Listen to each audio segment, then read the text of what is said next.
Health officials in Gaza say more than 100 people have been killed after Israeli soldiers opened fire near a crowd waiting for humanitarian aid delivery in Gaza City.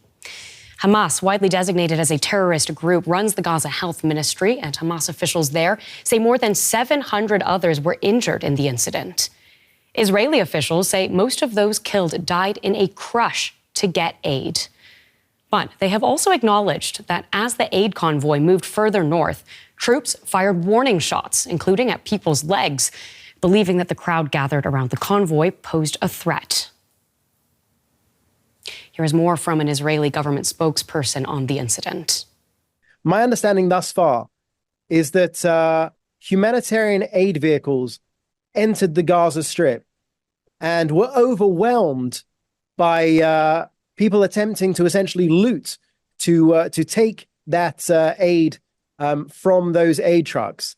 And at some point, and you can surely see this in some of the videos that the IDF have distributed, at some point, the trucks were overwhelmed and the people driving the trucks, which are Gazan civilian drivers, plowed into the crowds of people.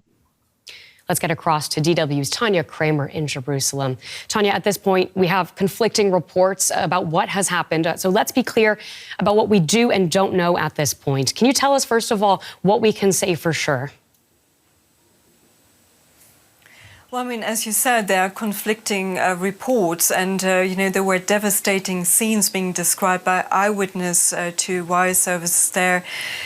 So what we know is that this aid convoy moved from the convoy of trucks, moved from the south of the Gaza Strip to the northern Gaza Strip. We understand it passed a checkpoint there on the way. And then what eyewitnesses are saying is that once the aid convoy was moving there, the trucks arrived on the other side, that a lot of people went there, obviously, and that there were shots fired from the Israeli military that caused people to panic, also the drivers to panic, and then to turn around and also run people over, causing a stampede, so to speak. This is what eyewitnesses have said, and that what caused the casualties that have been reported by the Ministry of Health there in Gaza. Now, the Israeli military has released aerial footage from this area. This is the coastal road going from the south to the north, and they are saying there were actually two incidents, that there was a stampede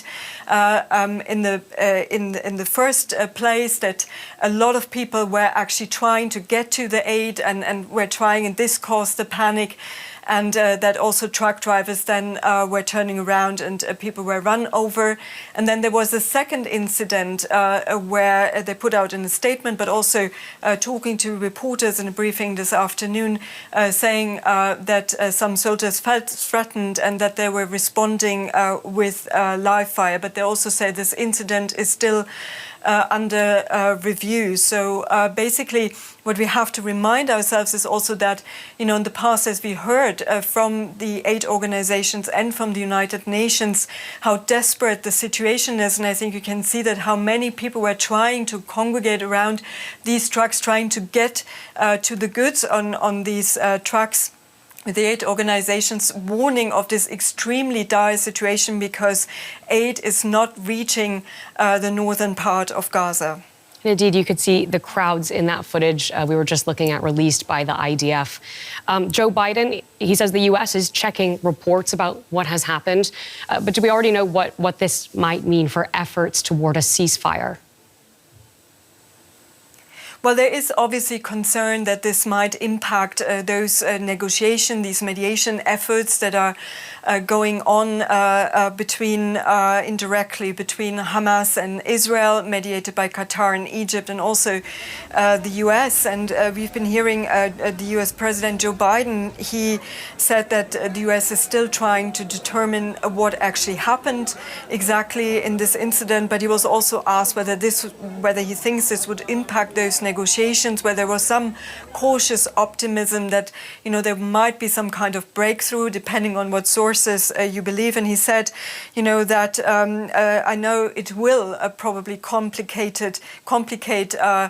those negotiations. Now, of course, what we are looking at is, on the one hand, of course, there is hope in Israel that Israeli hostages that are still being held in Gaza would be released in such a hostage deal in exchange for Palestinian prisoners. There would be also potentially a longer ceasefire, but also there's, of course, hope for Palestinian residents, what they need so much, more aid coming in, a respite from the war as well for these few days. But it's very important to stress that, of course, humanitarian aid would also go in if, you know, those negotiations would be successful at the end.